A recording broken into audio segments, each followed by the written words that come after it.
Good morning, students. Today we will read chapter 3 Glimpses of the Past.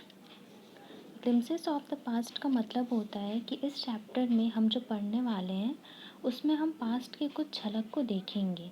उनकी झांकियाँ जो है वो इस चैप्टर में प्रस्तुत की गई हैं। Before you read, here are some pictorial glimpses of the history of our country from 1757 to 1857. These pictures and speech bubbles will help clarify your understanding of the conditions that led to the event known as the First War of Independence in 1857.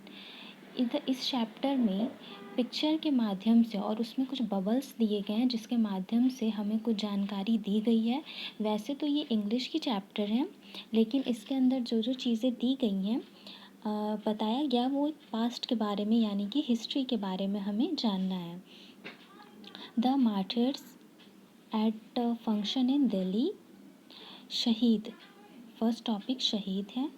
O my country man, let your eyes fill with tears as you recall the sacrifices of India's martyrs. इसमें बताया गया है कि ऐ मेरे वतन के लोगों, ज़रा आँख में भर लो पानी। जो शहीद हुए हैं उनको हम याद कर रहे हैं, उनकी जो त्याग है, सैक्रिफाइसेस हैं, उनको इसमें याद किया जा रहा है। ये फंक्शन दिल्ली में था, उसी के दौरान की ये बात है। The companies conquest. Companies conquest जो थी वो 1757 से 1849 तक चली, यानी कि जो कंपनी विजयी हुई। अब किस कंपनी के बारे में है, क्या बताया गया है, इसे हम पढ़ेंगे। जो विजयी होने का उसका दौर था वो 1757 से 1849 तक चला। With its superior weapons, the British East India Company was extending its power in 18th century India.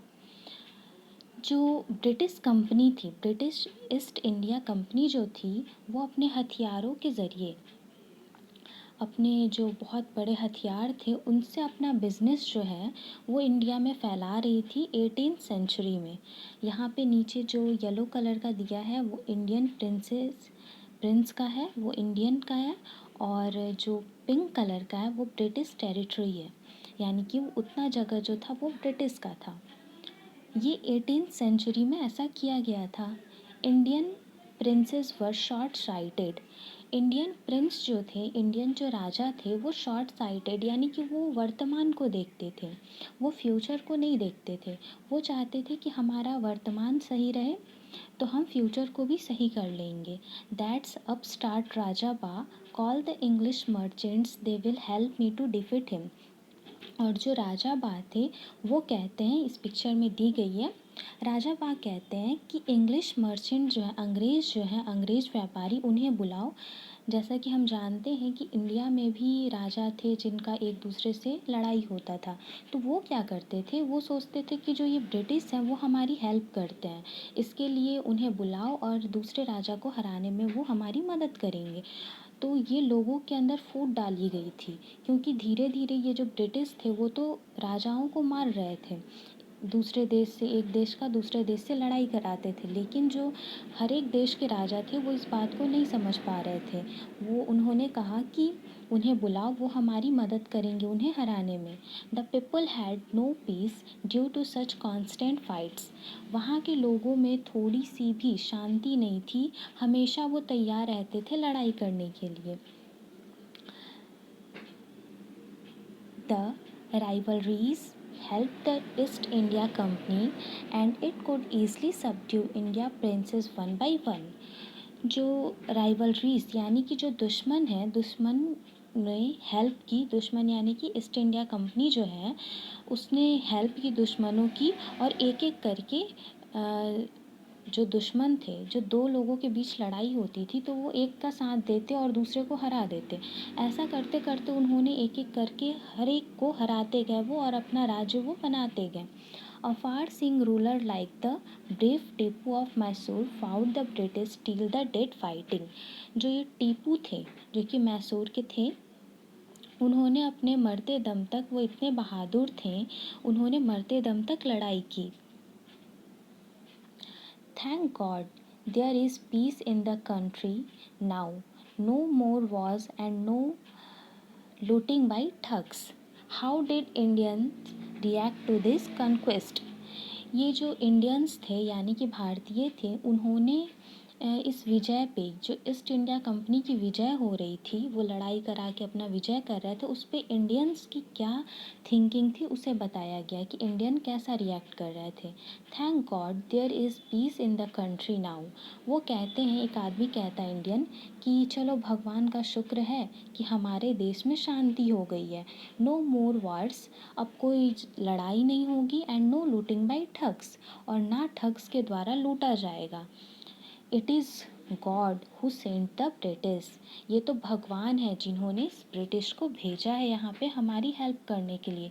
Starting में तो किसी ने जाना ही नहीं कि ये जो ब्रिटिश हैं वो किस तरह से एक दूसरे को ख़त्म कर रहे थे। इंडियंस भी ऐसे थे जो कि उन्हें लगता था कि ये हमारा साथ दे रहे हैं, लेकिन वो तो एक एक करके हर एक को लूटते जा रहे थे। Our destiny is linked with them, और फिर तीसरा आदमी कहता है कि हमारी जो किस्मत है, डेस्टिनी है, वो उनके साथ ही जुड़ी हुई है। अगर वो रहेंगे तो ही हम इस लड़ाई को, अपने देश को जीत पाएंगे। The white man has killed और दे थॉर्न्ड आवर किंग्स।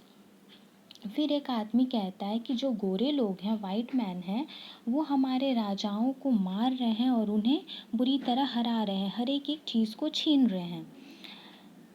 तो फिर सेकंड आदमी कहता है कि सम किंग्स वर नॉट गुड, कुछ जो राजा हैं वो अच्छे नहीं हैं, but after all they were of this land, लेकिन क्या कर सकते हैं, आखिर हैं तो वो इसी धरती के। Now we have become slaves of foreigners. अब वो कहते हैं, एक और आदमी जो था वो कहता है कि अब हम उनके जो हैं गुलाम बन चुके हैं, जो फॉरेनर्स हैं, जो विदेशी हैं, उनके हम गुलाम बन चुके हैं। फिर थर्ड आता है ब्रिटिश रूल। ब्रिटिश रूल यानी कि जो विदेशी आए थे उनका रूल क्या क्या था। Religious leader priest ideas like untouchability and child marriage. यहाँ पे एक, जैसा कि पिक्चर में देख रहे हैं हम, कि एक आदमी यानी कि एक लीडर था, एक साधु बाबा थे, वो बैठे थे और ज्ञान बांट रहे थे। और ज्ञान भी किस चीज़ की बांटी जा रही थी, छुआछूत की और बाल विवाह की बात की जा रही थी। Anyone who crosses the seas loses his religion. वो कहते हैं कि एनी वन, कोई भी आदमी अगर सी को, समुद्र को पार करेगा तो वो अपने धर्म को खो देगा। वो इस तरह का ज्ञान बांट रहे थे। फिर वहीं दूसरी तरफ क्या था, all the misery in the world is due to women. अब ये आदमी कहते हैं, ये साधु कहते हैं कि इस दुनिया में जितनी भी माइजरी यानी कि पतन हो रही है, इस दुनिया में जो भी अशांति है, वो केवल औरतों की वजह से है। और इन्हें तो कुछ याद भी नहीं है, ये औरतों के सामने ही औरतों की बातें कर रहे हैं कि वो उनके इस कारण ही सारी प्रॉब्लम्स आ रही हैं। तो इस तरह का उस समय पे ज्ञान बांटा जाता था।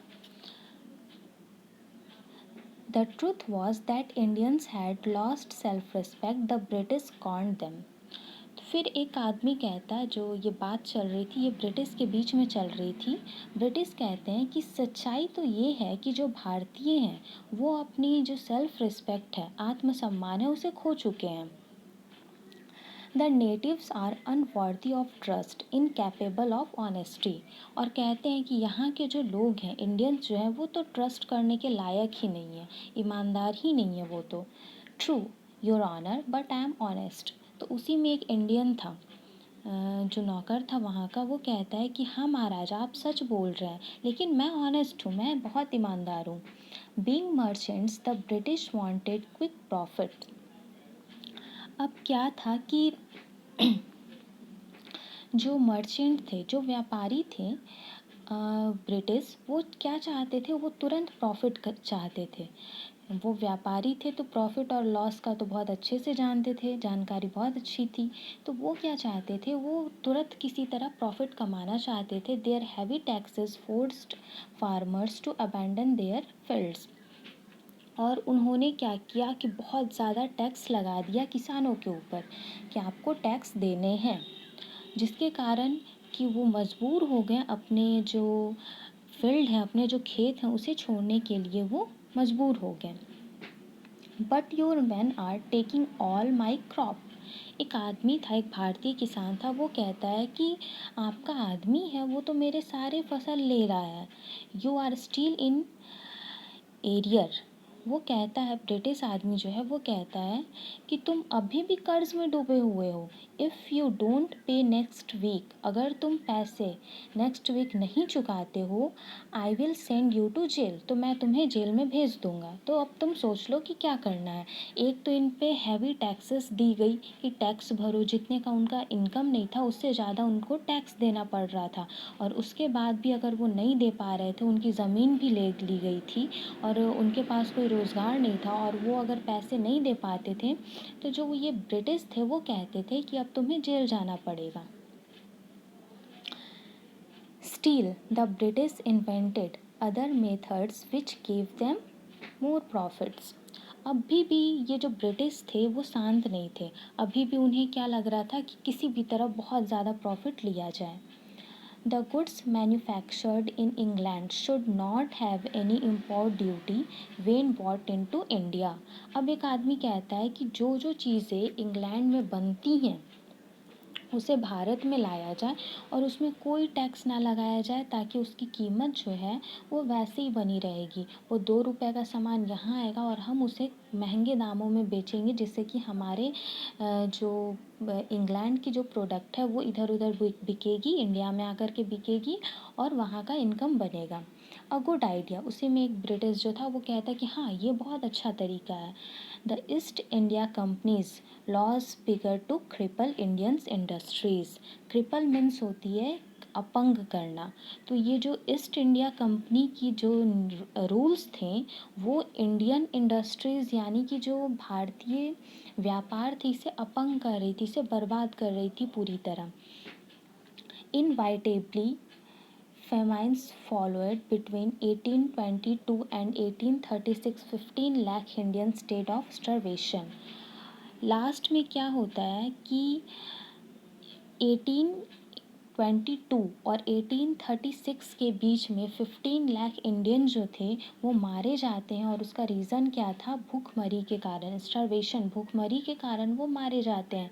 क्योंकि एक तो उन पे हैवी टैक्स लगाया गया था, और उसके बाद क्या कहा गया था कि अगर आप वो नहीं पे करते तो आपको जेल जाना पड़ेगा। तो उनके पास कोई भी चीज़ नहीं थी, तो वो क्या होता था कि लास्टली वो भूख के कारण मर जाते थे। The British policies ruined the expert artisans and their business. जो शिल्प कलाकार थे उनकी भी बिजनेस जो है वो पूरी तरह ख़त्म हो गई। उसका भी जो श्रेय है वो ब्रिटिश को ही जाना चाहिए। उन्होंने आकर के और उनसे जो भी उनका रोज़गार था वो छीन लिया था, उनकी कमाई बंद कर दी थी, जितने की कमाई नहीं थी उससे ज़्यादा टैक्स लगा दिया था, जिसके कारण कि वो मर रहे थे। फिर है fourth, Ram Mohan Roy.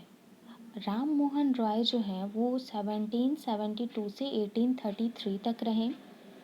Ram Mohan Roy, a learned man from Bengal, understood what was wrong with the country।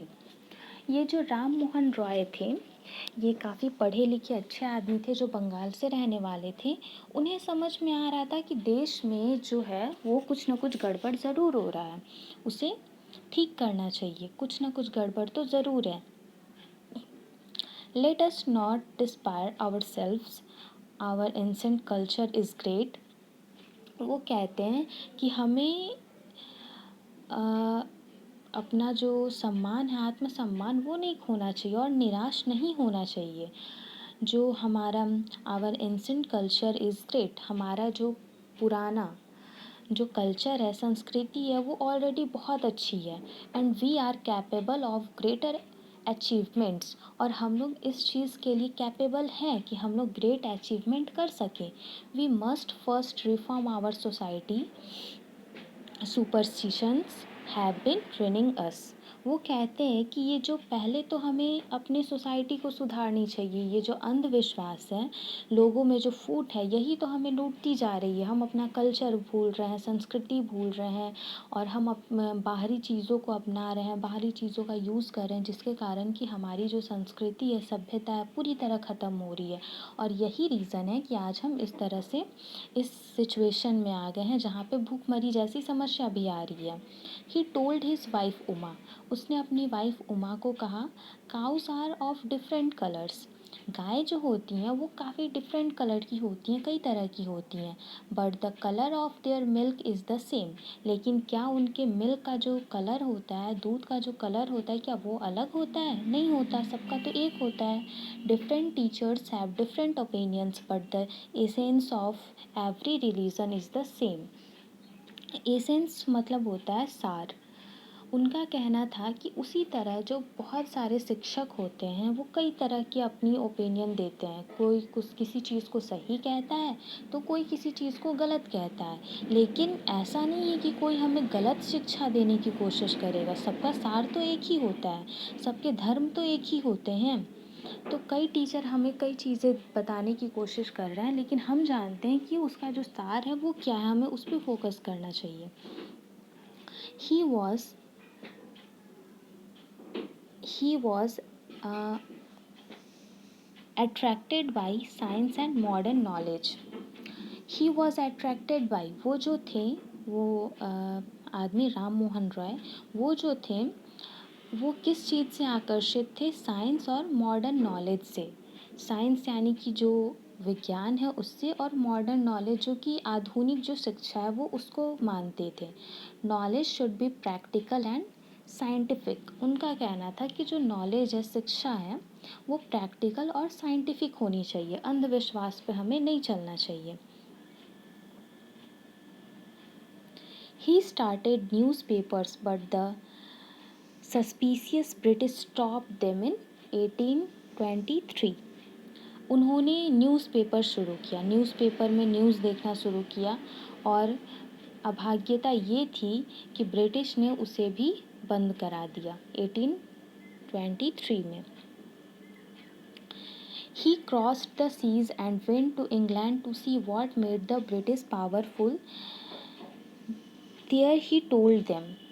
अब वो जाते हैं कहाँ पे? सीज़ क्रॉस करके, क्योंकि लोगों का कहना था कि जो समुद्र पार करेगा वो अपने धर्म को खो देगा, लेकिन वो फिर भी समुद्र को पार करके जाते हैं दूसरी ओर, ये देखने कि आखिर ऐसा क्या है जो ब्रिटिश को इतना पावरफुल बना रहा है, आखिर कौन सी चीज़ है जो उन्हें इतनी पावरफुल बना रही है। और वो वहाँ जाकर के कहते हैं, we accept you as rulers and you must accept us as subjects. हम मानते हैं, मैं मानता हूँ कि आप हमारे जो राजा हैं, उस राजा के तौर पे मैं आपको मानता हूँ, और आपको भी ये ध्यान रखना चाहिए कि हम आपकी प्रजा हैं, हम आप आपके अंडर में है, इस चीज़ को आपको ध्यान रखना चाहिए। But you must remember the responsibility a ruler ओज टू हिज सब्जेक्ट। वो बोलते हैं कि लेकिन आपकी जो रिस्पॉन्सिबिलिटी है उसे भी आपको ध्यान रखना चाहिए कि एक राजा का दायित्व होता क्या है अपनी प्रजा की तरफ, उसे भी आपको ध्यान रखना चाहिए। हम तो आपकी प्रजा हैं, हम तो मानते हैं, लेकिन आपका क्या कर्तव्य है आपको वो ज़रूर मानना चाहिए।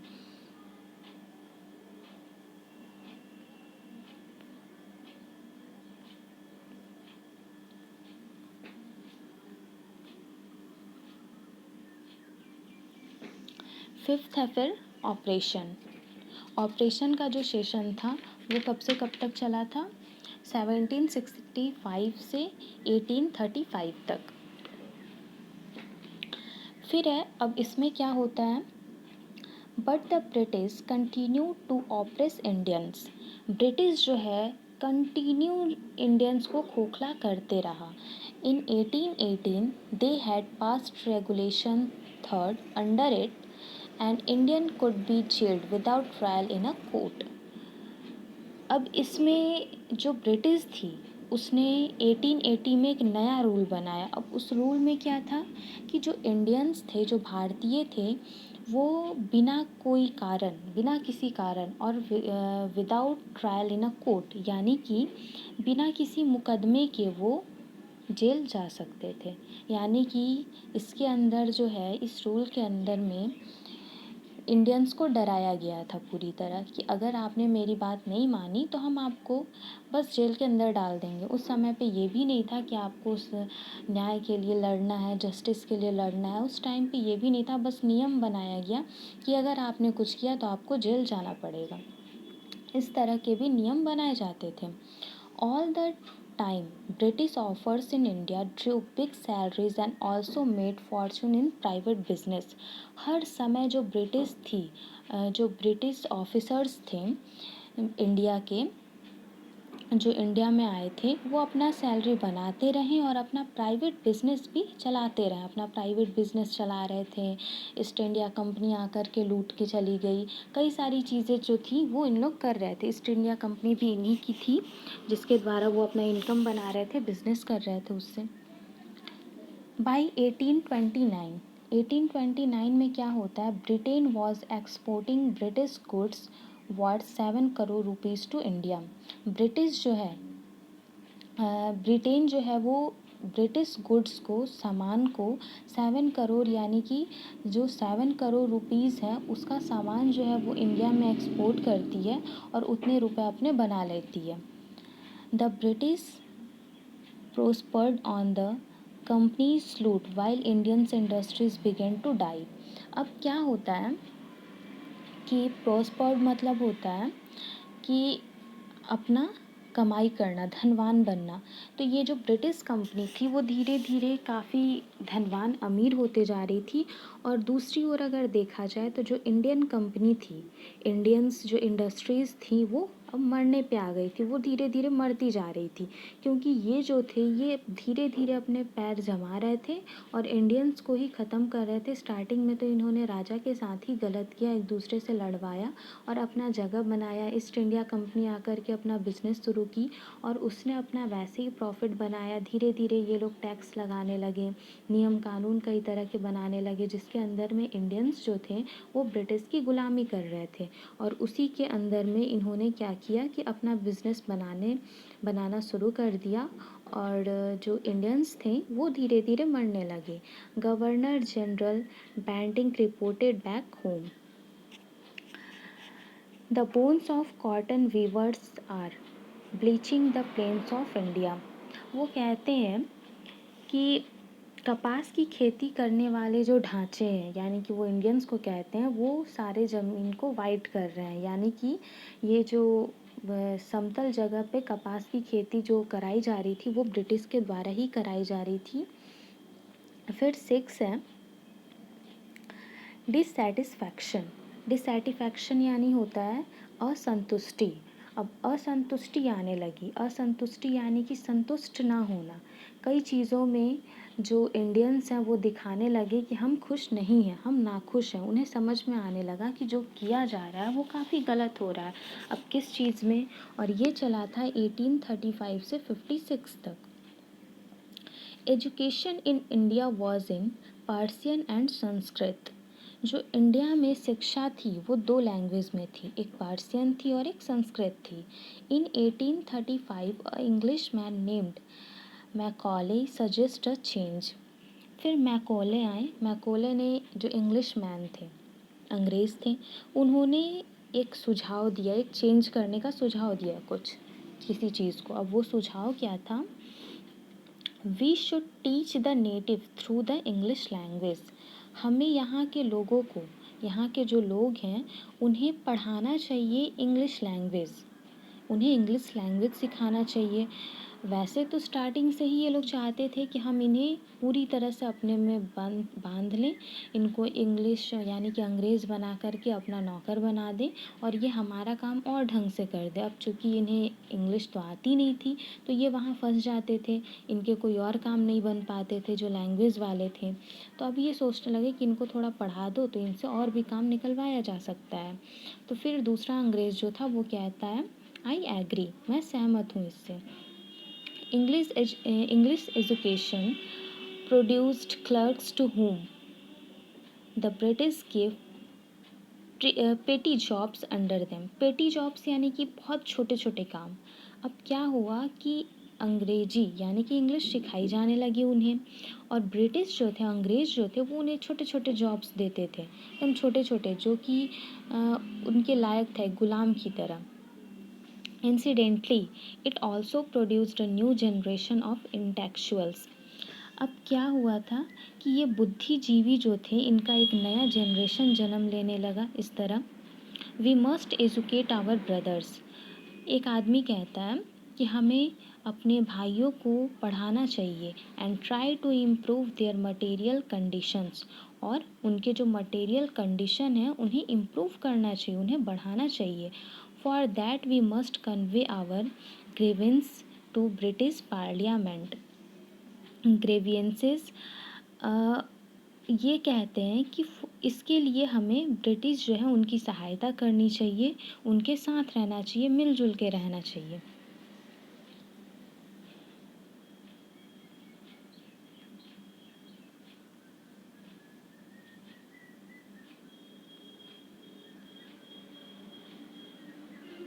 आगे है बाई 1856।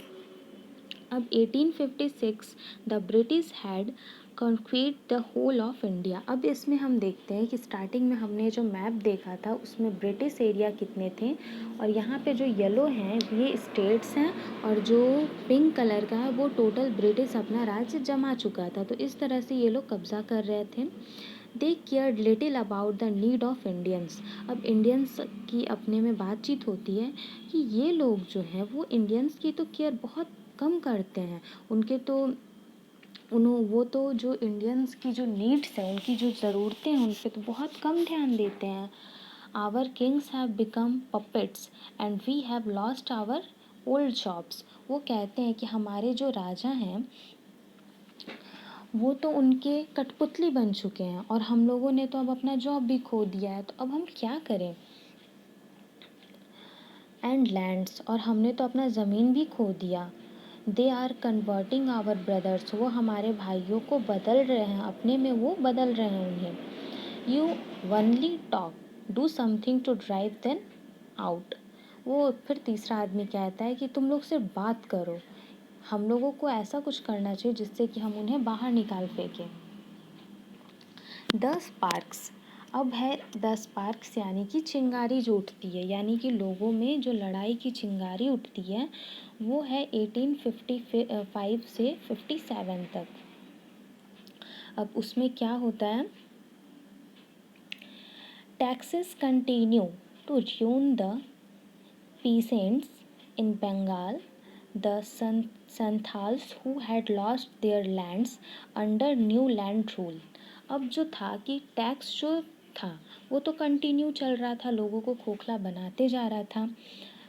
बंगाल में जो संथाल्स थे, जो उनकी प्रजाति थी, उन्होंने भी अपना ज़मीन खो दिया था। ये जो नए नए रूल इन लोगों ने बनाए थे, नए नए रूल बनाए थे, उसके अंदर में कई सारी चीज़ें बताई थी, टैक्स देना, कई सारी चीज़ें थी। तो became desperate in 1855. They rose in rebellion and massacred Europeans and their supporters alike. अब ये क्या करते हैं कि धीरे धीरे इन्होंने क्या किया, 1855 में ये उठे और धीरे धीरे इन्होंने जंग की तैयारी की कि अब हमें लड़ाई करना होगा और इन्हें हटाना होगा, क्योंकि ये इन्होंने बहुत कुछ सहा था। रिबेलियन यानी कि होता है विद्रोह करना, वो उसकी तरफ आवाज़ उठाने लगे, और मैस्कर्ड यानी कि कत्ल करना यूरोपियंस को, और उनके जो सपोर्टर्स थे उन्हें भी वो नापसंद करने लगे।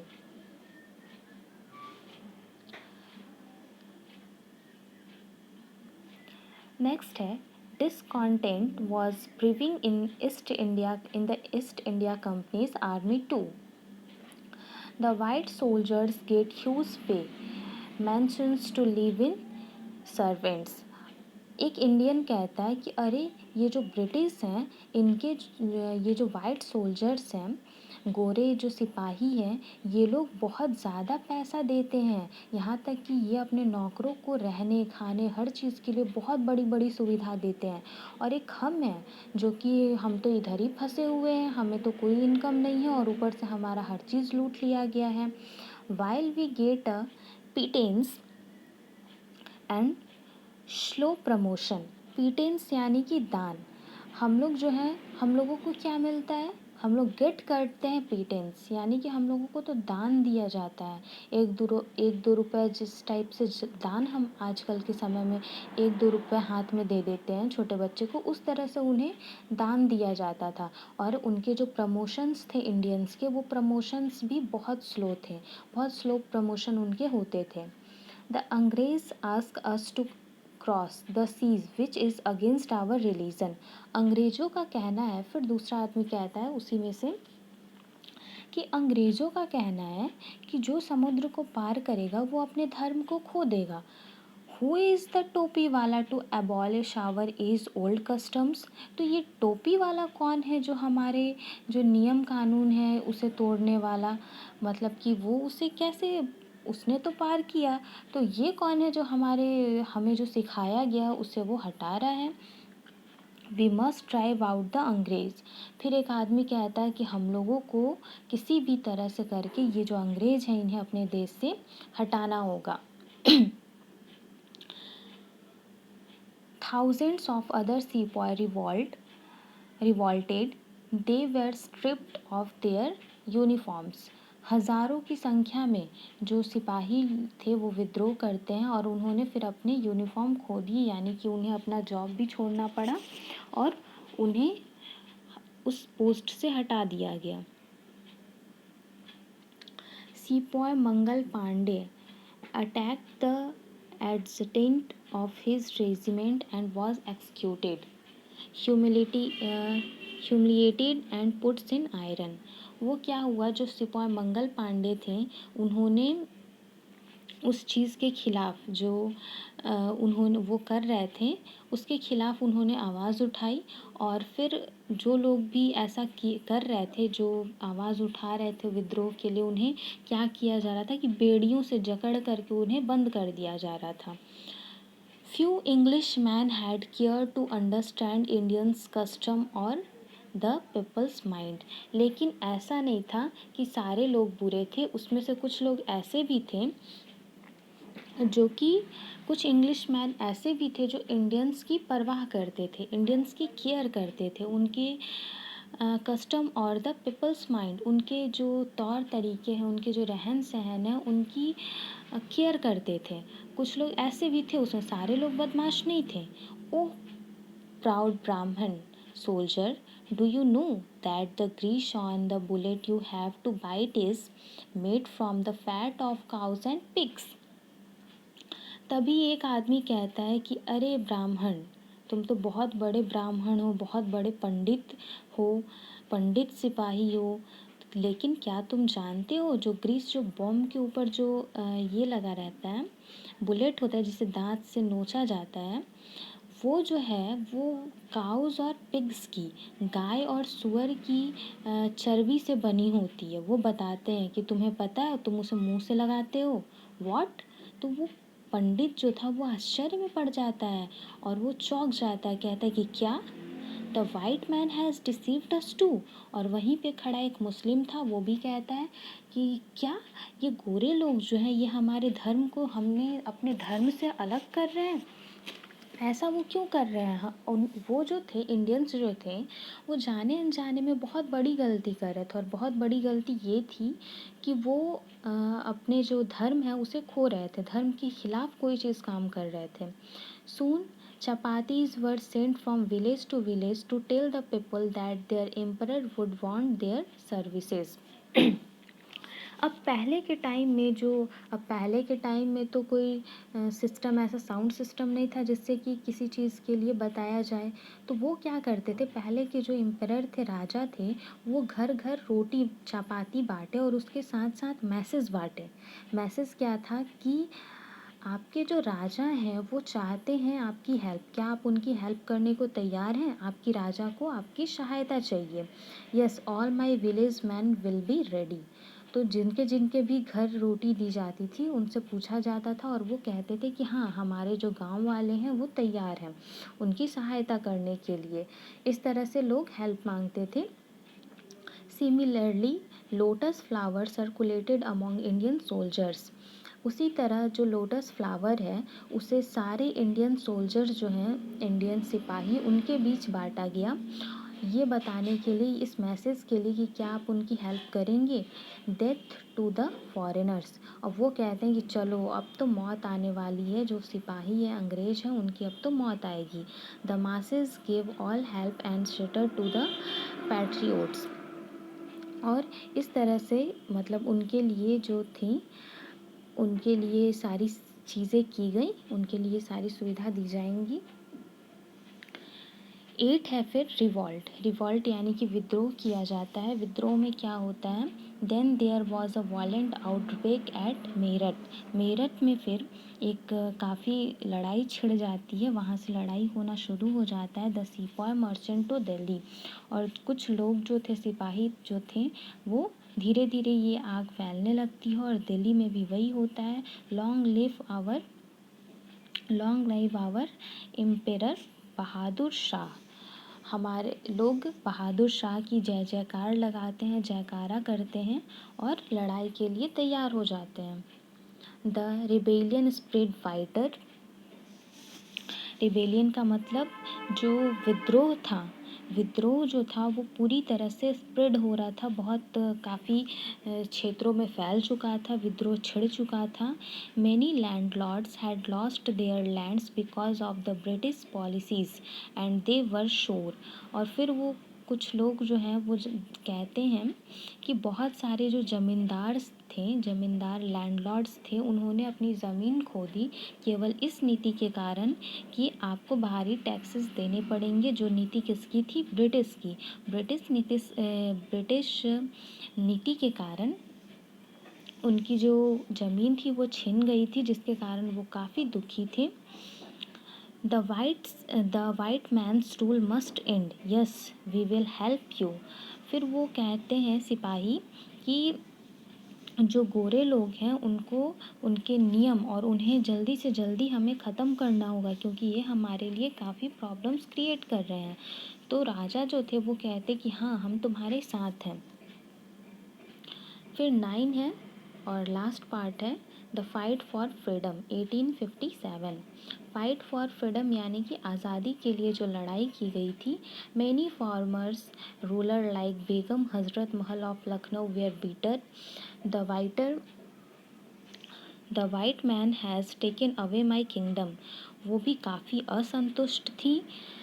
जो बेगम हज़रत महल ऑफ लखनऊ, जो लखनऊ की थी, वो भी काफ़ी असंतुष्ट थी उनसे और वो भी बदला लेना चाहती थी। और वो भी कहती हैं कि जो गोरे लोग हैं उसने हमारी जो फ्रीडम है उसे छीना है, हमारी जो राज्य है उसे बर्बाद किया, उन्हें ज़रूर सज़ा मिलनी चाहिए।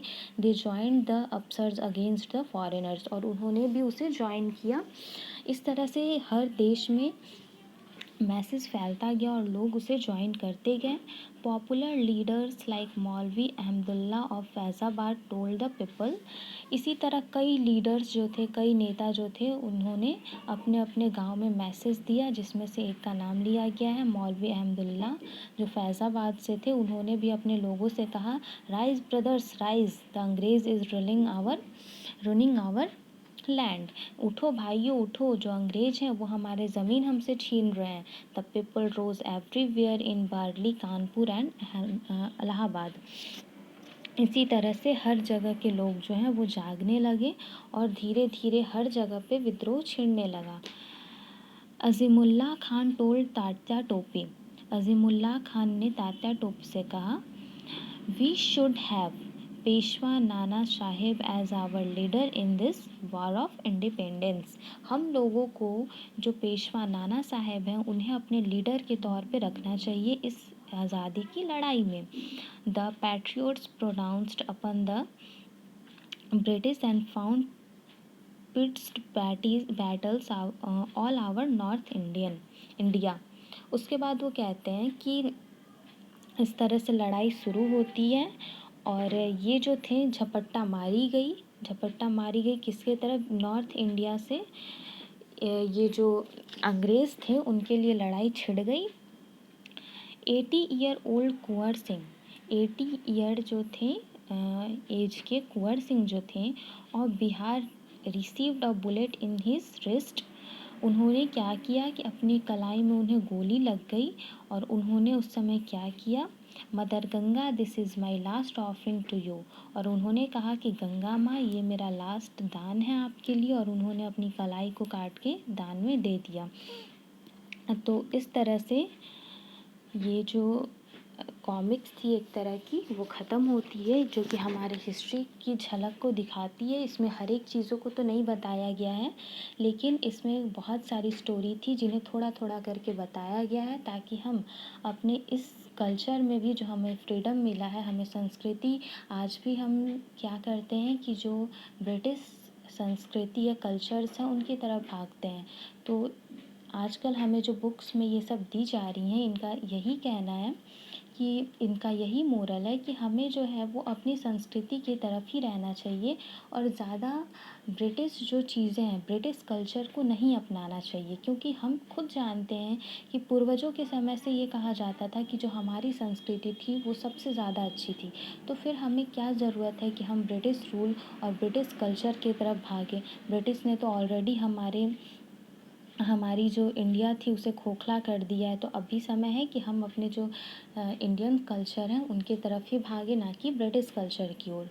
और इस तरह से जो ये 3rd चैप्टर था वो ख़त्म होता है। Thank you.